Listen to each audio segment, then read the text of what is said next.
Je repensais à toute la technologie que j'ai utilisée cette année, et franchement ça faisait beaucoup de choses. Certaines étaient vraiment nulles. J'ai acheté des caméras pour la sécurité de la maison que j'aimerais bien balancer à la poubelle.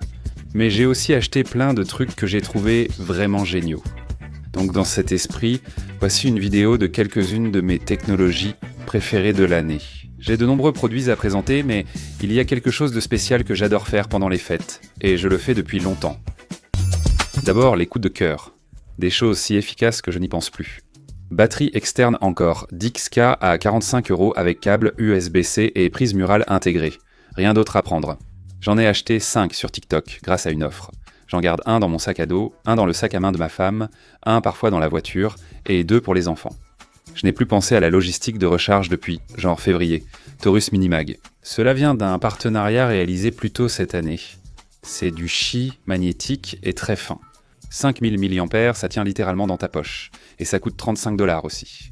Je l'ai emmené à Disneyland sans l'utiliser ni faire les maths d'Inkja. Je croyais qu'on tiendrait jusqu'au feu d'artifice. Ce truc m'a vraiment apporté la tranquillité d'esprit, juste pour le prix d'un bon déjeuner. La trousse à outils Fantic S en Next Studio, 75 €, j'adore Fantic. Cette année, j'ai acheté beaucoup de produits Fantic, mais c'est la seule trousse à outils universelle. Mon espace à outils était en bazar.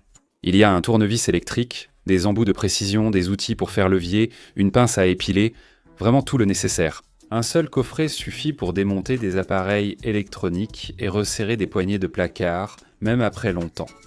J'ai réparé le cadre de lit de mon fils du milieu, Zachary. Après qu'il ait décidé de le mettre à l'épreuve, j'ai pris la boîte, réparé le truc, puis je l'ai remise à sa place. Parfait. Les charnières à ressort s'ouvrent facilement. Opéré des oreilles enfant, j'ai des cicatrices derrière chacune. La plupart des écouteurs me font vraiment mal après 30 minutes, et j'en ai testé beaucoup cette année. Certains pour le travail, d'autres pour moi. Mais ce sont ceux vers lesquels je reviens toujours, parce que ce sont ceux que je peux porter pendant très longtemps. La qualité audio et les micros sont excellents.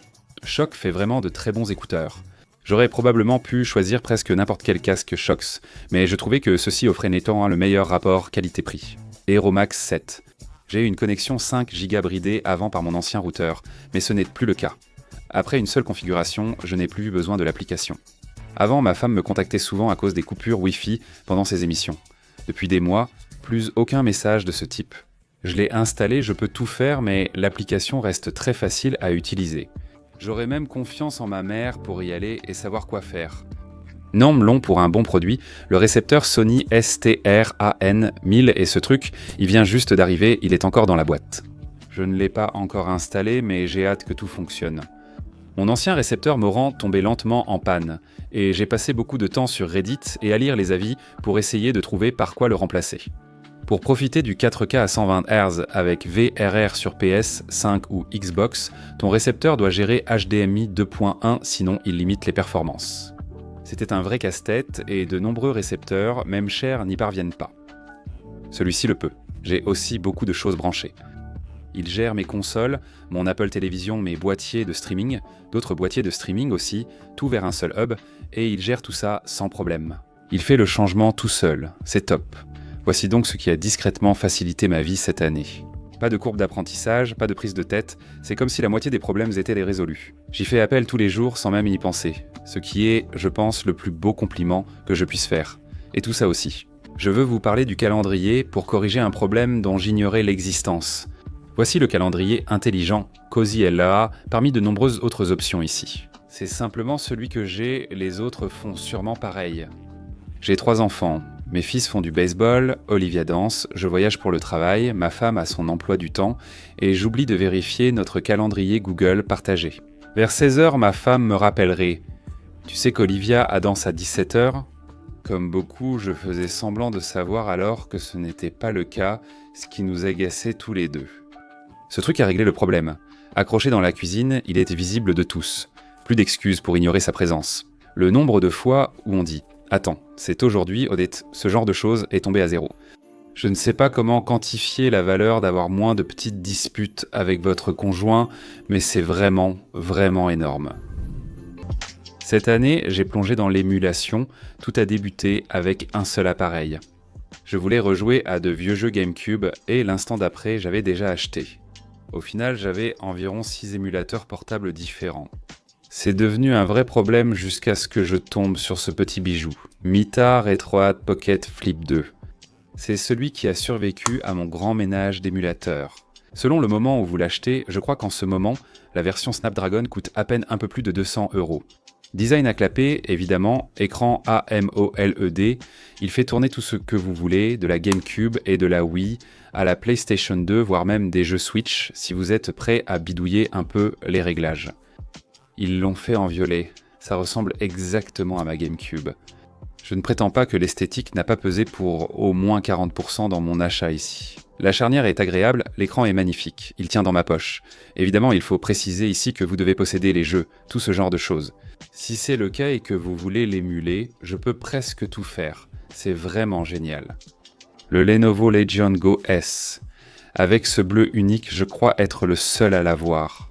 Ça a résolu un problème que j'avais depuis longtemps. Je n'ai pas de setup gaming, je n'ai pas d'endroit dédié pour jouer. Je travaille sur ma table de salle à manger, la télé du salon est souvent visible de partout. J'ai un fils de 6 ans qui pose beaucoup de questions. Je ne vais pas lancer God of War pendant qu'Olivia travaille. Le Steam Deck m'a prouvé que le jeu PC portable, c'est du sérieux. En fait, ce dont je suis vraiment tombé amoureux, c'est de Steam System d'exploitation lui-même. Ça lance juste des jeux directement, pas de mise à jour Windows, pas de vrais problèmes de pilote, rien de tout ça. Pourquoi ce jeu tourne-t-il à 14 images par seconde? Dépannage du Legion Go S, c'est un écran de 8 pouces à 120 Hz, qui fait tourner le même système d'exploitation. Steam System d'exploitation comme le Steam Deck. Avec un meilleur matériel, ce n'est pas donné. Environ 550 pour le modèle de base et bien plus ensuite. Je joue à des jeux PC au lit pendant que ma femme regarde la télé-réalité. Tout le monde est content, j'espère qu'ils me donneront de l'iode électroluminescente organique l'année prochaine et j'arrêterai de demander des choses. Si tu veux jouer en déplacement, même avec le Steam Deck en tête, ce que Lenovo propose ici est vraiment génial. Le XGenie Horizon Vanct Max, ils ont sponsorisé une vidéo plus tôt cette année. C'est un projecteur, il coûte environ 3000 €. Je sais que ce prix va sûrement en faire partir beaucoup d'entre vous, mais les projecteurs sont presque devenus suffisamment bons. Pendant toute ma carrière sur YouTube, à chaque fois que j'en testais un, il y avait toujours un problème, comme le manque de luminosité en plein jour. La latence était trop élevée pour les jeux. L'installation désastreuse. La conversation ressemblait toujours à « Eh bien, si tu contrôles l'éclairage, que tu ne joues pas aux jeux vidéo et que tu acceptes quelques compromis, alors oui, ça pourrait probablement te convenir. » Il élimine ces problèmes et fonctionne simplement. Le déplacement physique de l'objectif, qui existe généralement uniquement sur des projecteurs bien plus chers, 5700 lumens. Je l'ai utilisé fenêtres ouvertes, lumières allumées en plein jour, et le rendu restait bon. L'incroyable, c'était une latence d'une milliseconde avec le support du VRR. J'ai déjà joué à des jeux de tir sur ce truc, sur un écran de 100 pouces, et je ne savais pas que les projecteurs pouvaient même faire ça en 2025. Je ne peux plus l'ignorer, et je ne dis pas que les projecteurs conviennent à tous. Je dis juste qu'ils sont enfin faits pour quelqu'un, et que cette personne, peut-être que c'est vous, d'accord? LG C5 diodes électroluminescentes. Organique meilleure télévision de l'année à partir de 1400. J'avais le C5 et le LG G5 installés côte à côte au studio. Le G5 est clairement supérieur, c'est le modèle phare de LG et coûte environ 800 € de plus. Tandem, diode électroluminescente, organique, luminosité plus élevée, tout ça, et il y a évidemment une grande différence de luminosité. On remarque la différence côte à côte, mais tu sais, la plupart des gens ne comparent pas ainsi les téléviseurs. Le C5 est le diode électroluminescente organique pour la plupart des gens, et je pense que c'est enfin une réalité. Avant, le diode électroluminescente organique était réservé aux passionnés en raison des prix élevés, et les modèles abordables étaient trop sombres. Nos modèles mini LED étaient tout simplement meilleurs pour le prix. Le C5 a 4 ports HDMI, 2.1 144 Hz pour le gaming. Tout ce dont j'ai besoin. Le G5 s'adresse à ceux cherchant le nec plus ultra de la technologie télévision, c'est incroyable, mais pas pour la majorité. Le C5 c'était la meilleure télé de l'année, non pour sa luminosité ou ses spécifications, mais parce qu'elle convient enfin à la majorité. Je pense que c'est l'essentiel. Pixel DX Pro Fold. Il y a un an, j'aurais conseillé d'attendre avant d'acheter un téléphone pliable. Les logiciels étaient un peu bizarres, les écrans avaient énormément des problèmes, les appareils photo étaient généralement moins bons que ceux des modèles phares. Vous payez évidemment un supplément pour le privilège d'avoir certains de ces logiciels bancals. Ce n'est plus le cas aujourd'hui. Le Pixel d'X Pro Fold fonctionne tout simplement, l'écran supplémentaire est vraiment utilisable. J'adore ses dimensions. L'écran intérieur est excellent. Les appareils photo sont excellents. Le Samsung Fold 7 est aussi très robuste. Cet écosystème. Mais comme quelqu'un me l'a demandé, on me pose souvent cette question. Quel pliable devrais-je acheter?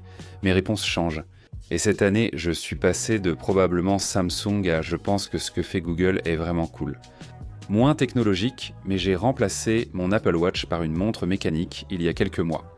J'ai réalisé que la pastille de notification faisait quelque chose à mon cerveau, je la consultais constamment, pas parce que j'avais besoin d'informations, mais simplement parce qu'elle était là. Mon cerveau ne lâchait pas prise. Lors d'un match de baseball prêt à battre, je regardais mon poignet pour vérifier quand mes emails.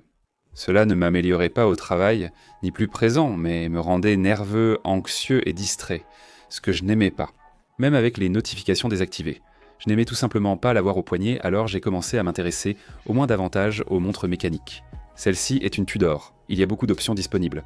J'adore les montres mécaniques, maintenant. La technologie intégrée, bien que non traditionnelle avec un écran, reste vraiment géniale. Le savoir-faire impliqué. Cette année, je vise les montres mécaniques, Dex Camera, issues d'un partenariat. C'est un système d'intelligence artificielle qui enseigne les langues aux enfants. Ma fille l'utilise pour apprendre l'espagnol et il y a quelques mois, elle m'a demandé de passer au chinois. Je lui ai demandé pourquoi. Elle m'a répondu qu'une amie à l'école parle chinois et raconte des secrets et qu'elle voulait comprendre. C'était génial, impossible à forcer. Une enfant qui veut apprendre quelque chose parce qu'elle en a vraiment envie, pas parce que c'est un devoir, pas parce que je lui dis de le faire. C'est le rêve, ce truc qui pointe sur quelque chose et le traduit. 8 langues et d'autres à venir, plein de dialectes. Si tu parles un certain dialecte de l'espagnol, il va en quelque sorte capter l'accent de ce dialecte. C'est super, conçu uniquement pour les enfants. Pas de navigateur, YouTube, pub, App Store, ni collecte de données, juste un outil spécialisé. Je trouve que la plupart des produits tournés d'intelligence artificielle pour enfants sont faits pour être addictifs, avec séries, badges et notifications afin de maximiser l'engagement.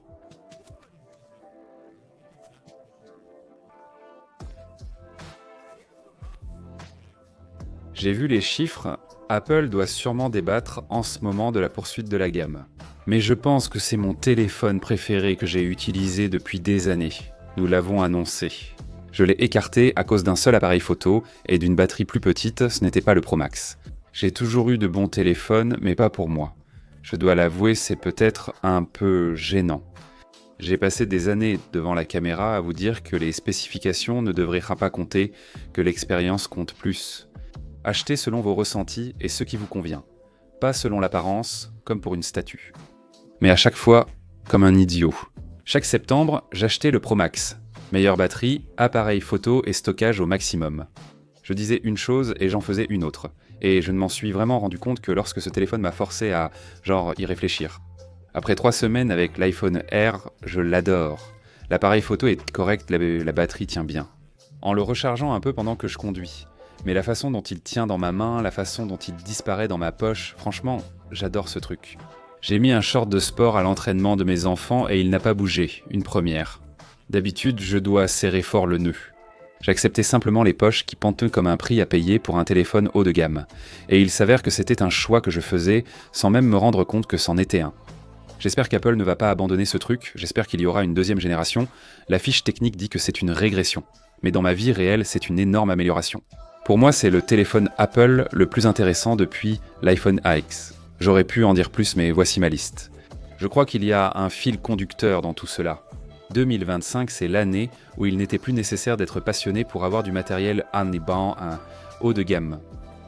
Projecteur pliable utilisable de jour. Il n'a pas besoin d'un avertissement diode électroluminescente organique gênant pour les téléviseurs plus chers, ni d'une console portable avec SteamOS préinstallé. Il y a 5 ans, la moitié de cette liste aurait suscité des réserves. C'est génial, mais cette année, beaucoup des inconvénients ont disparu. Des choses qui demandaient autrefois de la recherche, de la patience et une grande tolérance pour certains aspects. Tout fonctionne maintenant, même les trucs bancals, et pour des gens normaux à des prix à peu près normaux. J'ai trouvé ça plutôt cool, et c'est ça le changement. C'est ce qui a rendu cette année différente, et je pense que ça va s'accélérer à partir de maintenant. Tout ce dont j'ai parlé, tous les liens, tout ce dont vous avez besoin, se trouvera dans la description ci-dessous.